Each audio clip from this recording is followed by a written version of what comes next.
Vous avez effectué une refonte de votre site récemment? Alors, je pense qu'il doit être super beau, il doit avoir un design super élaboré, des belles photos. Par contre, est-ce que vous avez pensé aux personnes qui visitent votre site et à vos cibles? Parce qu'en fait, finalement, votre site, c'est pas vous qui allez le voir, c'est les gens. Donc, est-ce que vous avez pensé aux personnes qui visitent votre site et est-ce que votre site est optimisé pour ces personnes-là? Oui, non, vous savez pas? Bon, je vous donne un exemple précis pour vous faire une idée. Imaginons un ingénieur en bureau d'études. Pour faire son travail, il va faire beaucoup de recherches sur Internet pour essayer de trouver le meilleur fournisseur pour son entreprise.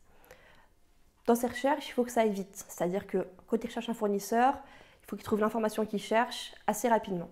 Et si au bout de 2 minutes, et encore 2 minutes, je suis généreuse, il n'a pas trouvé l'information, il ira voir un autre site. Donc si votre site à vous est super en termes de design, de couleurs, etc., mais que par exemple l'ingénieur en bureau d'études ne trouve pas l'information au bout de 30 secondes, il ne va pas attendre une demi-heure à cliquer partout sur votre site pour trouver l'information. Non, il va aller voir le site de votre concurrent.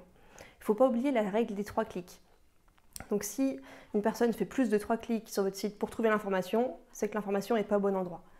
Donc avant de penser au design, aux couleurs, etc., pensez d'abord à qui visite votre site. On en a parlé précédemment, on parle des buyers persona, on parle des gens que vous souhaitez cibler.